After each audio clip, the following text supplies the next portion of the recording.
अस्सलाम वालेकुम class one. आज हम अपना सबक पढ़ेंगे मेरी बिल्ली। बिल्ली तो आप सबने देखी होगी ना। मेरी बिल्ली मानू सबसे अलग है। मेरे साथ साथ पढ़िएगा, ठीक है। उसका रंग सफ़ेद है, आँखें भूरी हैं, उसकी मूंछें लंबी हैं, दुम छोटी है, वो मियाऊं मियाऊं करती है। क्या करती है? मियाऊं मियाऊं। मेरे पीछे पीछे फिरती है। ठीक है, सफ़ा नंबर 46 से पढ़ा है हमने। सफ़ा नंबर 47।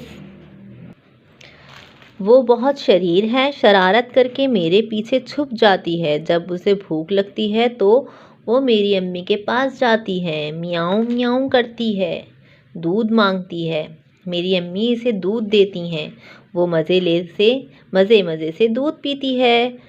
आपने भी इसकी अच्छी सी बुलंद ख्वानी करनी है, इसको खूब अच्छे से पढ़ना है, ठीक है। सफ़ा नंबर 46 और सफ़ा नंबर 47 से। ठीक है बेटा, अल्लाह हाफ़िज़।